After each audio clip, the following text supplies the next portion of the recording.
Bollywood silver screen presenting Victor Frankenstein.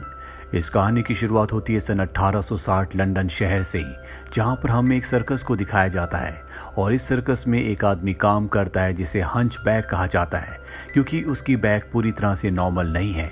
हालांकि hunchback circus में काम करता है, लेकिन वो मेडिकल फील्ड में बहुत ज़्यादा रुचि रखता है, इसीलिए वो छुपकर मेडिकल की बहुत सारी किताबें पढ़ता रहता है। इसी सर्कस में एक लड़की काम करती है जिसका नाम लॉरेली है और हंचबैक उसे बहुत पसंद करता है। और एक दिन जब वो करतब दिखा रही होती है तभी वो ऊपर से नीचे गिर जाती है। आज यहाँ पर सर्कस देखने के लिए विक्टर फ्रैंकेनस्टाइन नाम का एक आदमी भी आया होता है और जब वो लॉरेली के पास आता है तो उसे पता चलता है कि उसके कंधे की हड्डी खिसक गई है, इसीलिए सांस नहीं ले पा रही। हंचबैक को जब ये पता चलता है कि उसके कंधे की हड्डी खिसकने की वजह से उसे सांस लेने में तकलीफ हो रही है, तो वो उसके कंधे की हड्डी को एडजस्ट करता है, जिस वजह से उसकी सांस वापस आ जाती है और लॉरेली की जान बच जाती है। विक्टर ये देखकर हैरान होता है। वो हंचबैक से कहता है कि तुम मेरे साथ चलो, तुम सर्कस में अपना टाइम बर्बाद कर रहे हो, तुम एक बहुत ही काबिल इंसान हो। लेकिन हंचबैक मना कर देता है। विक्टर वहां से चला जाता है, पर विक्टर की सारी बातें सर्कस के ओनर ने सुन ली होती है। उसे पता चल जाता है कि हंचबैक यहाँ पर मेडिकल की पढ़ाई करता है, इसीलिए वो उसकी सारी किताबों को जलाकर उसे पिंजरे के अंदर कैद कर देता है। और विक्टर एक बार फिर से हंचबैक से मिलने आता है, क्योंकि उसके पास ह्यूमन एनाटॉमी की जो नॉलेज होती है वो बहुत ही अच्छी थी। लेकिन वो देखता है कि उसे पिंजरे में बंद किया गया है। विक्टर उसे पिंजरे से छुड़ा लेता है और जब ये दोनों भाग रहे होते हैं तो सर्कस का जो ओनर होता है वो इन्हें देख लेता है। वो इनके ऊपर हमला भी करता है और इस हमले की वजह से सर्कस में एक आदमी की मृत्यु हो जाती है। विक्टर हंचबैक को अपने घर अपनी लैब में ले जाता है, जहाँ सबसे पहले वो उसके कुबड़ेपन को ठीक करता है। उसके शरीर में कुबड़ापन होता है, इसीलिए उसका नाम हंचबैक है, उसका कोई भी असली नाम नहीं है। और यहाँ पर विक्टर उसे नाम देता है इगोर। और अब इगोर यानी कि हंचबैक पूरी तरह से ठीक हो चुका है। लॉरेली अभी भी हॉस्पिटल में होती है, इसीलिए अगले दिन इगोर हॉस्पिटल जाता है और वो देखता है लॉरेली अब भी सीरियस है। इसीलिए उसे चेक करने के बाद वो वहाँ पर नर्स को बताता है कि तुम्हें इसे कौन सी गोली किस वक्त देनी है, और उसे बताकर वो वहाँ से चला जाता है। वहीं दूसरी तरफ हमें सर्कस को दिखाया जाता है, जहाँ पर अब डिटेक्टिव अपने साथी के साथ पहुँच चुका है, क्योंकि यहाँ पर एक आदमी का कत्ल हुआ है और डिटेक्टिव को लगता है कि इस आदमी का कत्ल उसी ने किया है जो शहर में कुछ खास तरह के एनिमल्स को मार रहा है। दरअसल इंस्पेक्टर का मानना ये होता है कि वो जो आदमी एनिमल्स को मार रहा है वो इसलिए मार रहा है क्योंकि वो कोई धार्मिक रिचुअल कर रहा है, और सर्कस में जो मर्डर हुआ है उस मर्डर का और उन धार्मिक रिचुअल्स का आपस में कोई ना कोई संबंध है, यानी कि इन दोनों का कातिल एक ही है। और अब वो पूरे शहर में हंचबैक के यानी कि इगोर के पोस्टर्स लगवा देता है ताकि उसके जरिए वो विक्टर को पकड़ सके। और जब हंचबैक यानी कि इगोर अपने पोस्टर को देखता है तो वो डर जाता है। वो विक्टर के पास जाता है और बताता है कि पूरे शहर में मेरे वांटेड के पोस्टर्स लगे हुए हैं। विक्टर कहता है कि तुम चिंता मत करो, अब तुम्हें कोई भी पहचान नहीं सकता, क्योंकि फिजिकली तुम पूरी तरह से बदल चुके हो। इसके बाद विक्टर उसे पानी के अंदर दो आंखों को दिखाता है और वहां पर वो इलेक्ट्रिसिटी प्रोड्यूस करता है, जिससे आंखों में हरकत होना शुरू हो जाती है। पर विक्टर जो ये एक्सपेरिमेंट कर रहा होता है ये पूरी तरह से कामयाब नहीं है, और तभी इगोर उसे बताता है कि इसकी जो नर्व्स हैं वो सही तरह से कनेक्टेड नहीं है। ये सुनकर विक्टर बहुत ज्यादा इम्प्रेस हो जाता है। यहाँ पर हमें ये भी समझ में आ जाता है कि इंस्पेक्टर को जिस आदमी की तलाश है वो सच में विक्टर ही है। और विक्टर एक ऐसे प्रोजेक्ट पर काम कर रहा होता है जिसमें वो किसी भी मरे हुए इंसान या जानवर को जिंदा कर सके, इसीलिए उसने यहाँ पर अलग अलग जानवरों के अंगों को जिंदा किया होता है और अब ये उन सब अंगों को जोड़कर एक जीव को जिंदा करना चाहते हैं। ये अपने प्रोजेक्ट पर काम करना शुरू कर देते हैं। वहीं विक्टर इगोर को एक दिन एक पार्टी में ले जाता है, जहां पर इगोर लॉरेली को देखता है जिसे वो पसंद करता था। वो उसके सामने जाता है, हालांकि शुरू में वो उसे नहीं पहचानती, लेकिन बाद में उसे पहचान जाती है। वो अपनी जान बचाने के लिए इगोर को थैंक्स कहती है। इगोर उसे बताता है कि किस तरह से विक्टर ने उसे ठीक किया और कैसे अब वो उसके साथ काम कर रहा है। साथ ही वो उसे अपना नया नाम भी बताता है जो कि अब इगोर है। विक्टर भी यहाँ पर आ जाता है और वो लॉरेली को बताता है कि किस तरह से दोनों के दोनों एक नए एक्सपेरिमेंट पर काम कर रहे हैं। अगले दिन इन दोनों को दिखाया जाता है जो कि अपने लैब में है, और जिस जानवर के अंगों को ये जिंदा करना चाहते हैं उसके अंगों में ये इलेक्ट्रिसिटी को ट्रांसफर करते हैं, जिससे उसके शरीर में हल्की सी हलचल होना शुरू हो जाती है। विक्टर एक कॉलेज में प्रोफेसर भी है और वो अपने इस नए आविष्कार को अपने स्टूडेंट्स को दिखाना चाहता है। वो इगोर को कहता है कि तुम भी मेरे साथ चलोगे, और अब अगले दिन ये दोनों के दोनों कॉलेज में पहुंच जाते हैं, जहां सबके सामने अपने इस नए आविष्कार को ये दिखाना चाहते हैं। यहाँ पर लॉरेली भी होती है जिसे इगोर ने इनवाइट किया है और अब एक बार फिर से ये अपने सब्जेक्ट की बॉडी के अंदर करंट को प्रोड्यूस करते हैं जिससे उसके शरीर में कोई भी हलचल नहीं होती। सबको लगता है कि ये संभव नहीं है, इसीलिए सब यहाँ से चले जाते हैं। लेकिन लॉरेली और एक अमीर आदमी जो विक्टर का दोस्त है वो दोनों के दोनों यहीं पर रुक जाते हैं और अब विक्टर एक बार फिर से कोशिश करता है और इस बार वो जानवर जो कि मरा हुआ था, जो कि एक चिंपैंजी है, वो जिंदा हो जाता है। लेकिन वो बहुत ज्यादा अग्रेसिव होता है, वो इनके ऊपर हमला करना चाहता है पर तभी विक्टर एक बार फिर से उसे मार देता है। यहाँ पर विक्टर का जो दोस्त है जो कि बिलियनियर है वो देखकर बहुत ज्यादा इंप्रेस हो जाता है कि कैसे विक्टर ने एक मरे हुए जीव को जिंदा किया। वो विक्टर से कहता है कि मैं तुम्हें फंडिंग करूंगा, तुम अपनी रिसर्च को आगे बढ़ाओ, लेकिन इस बार तुम्हें एक इंसान को जिंदा करना होगा। विक्टर उसकी बात मान जाता है पर इगोर को लगता है कि ये गलत है। वो विक्टर से कहता है कि हमें ऐसा नहीं करना चाहिए पर विक्टर ने उसे एक नया जीवन दिया है।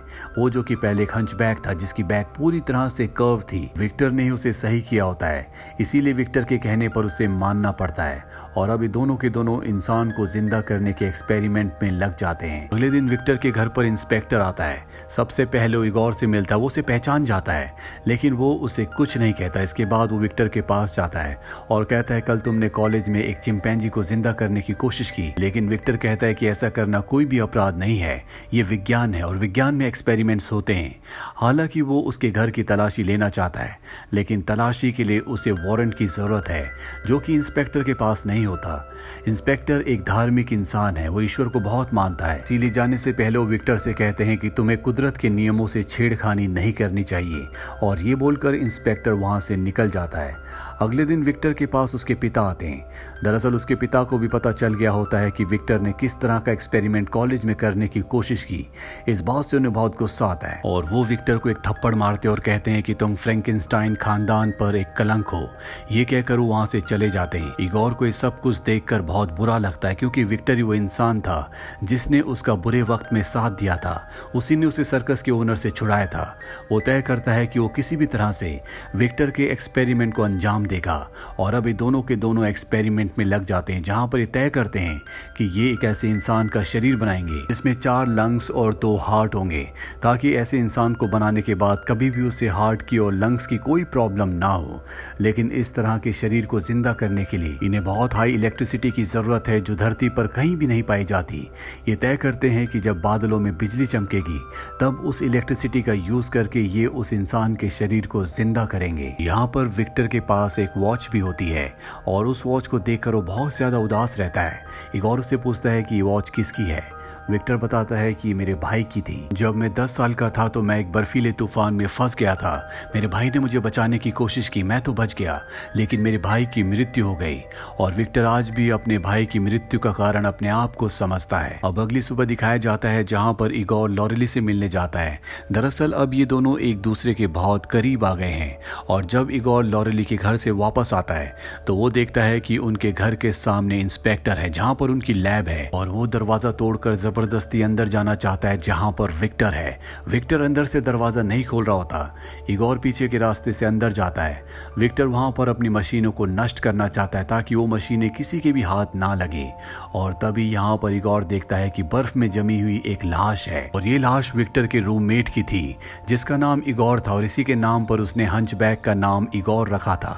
और अब यहाँ पर इंस्पेक्टर भी आ जाता है जो विक्टर को गन पॉइंट पर ले लेता है, लेकिन अब इन दोनों के बीच में हाथापाई होना शुरू हो जाती है जिस दौरान मशीन के अंदर इंस्पेक्टर का हाथ आ जाता है और मौके का फायदा उठाकर विक्टर और इगोर दोनों के दोनों यहाँ से भाग जाते हैं।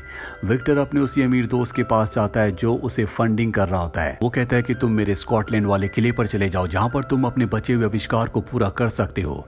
वो इगोर को कहता है कि हमें स्कॉटलैंड जाना होगा पर इगोर साफ साफ मना कर देता है क्योंकि अब उसे लगता है कि विक्टर का जो रूममेट था जिसका असली नाम इगोर था उसे और किसी ने नहीं बल्कि विक्टर ने मारा है, इसीलिए वो विक्टर के साथ जाने से मना कर देता है। जिसके बाद विक्टर अकेला स्कॉटलैंड के लिए निकल जाता है।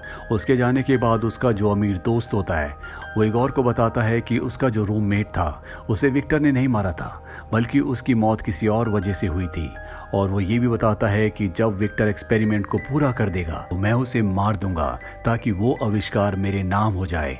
और अब इगोर को सब कुछ पता चल चुका है इसीलिए वो उसे जिंदा नहीं छोड़ सकता। वो अपने आदमियों से कहता है कि इसे बांधकर पानी में फेंक दो। इगोर को बांधकर पानी में फेंक दिया जाता है, पर किसी तरह से वो अपनी जान बचाकर वहां से निकल जाता है। वो सीधा लॉरेली के पास जाता है और उसे बताता है कि मुझे स्कॉटलैंड जाना होगा, विक्टर की जान खतरे में है। लॉरेली कहती कि मैं भी तुम्हारे साथ आऊंगी। हालांकि वो ऐसा नहीं चाहता, लेकिन जब लॉरेली जिद करती है तो वो कहता है ठीक है, तुम भी मेरे साथ आ सकती हो। वहीं विक्टर को दिखाया जाता है जो स्कॉटलैंड में अपने आविष्कार को कर रहा होता है, जिसमें उसने एक ऐसे शरीर को बना दिया होता है जिसमें 4 लंग्स और 2 हार्ट हैं।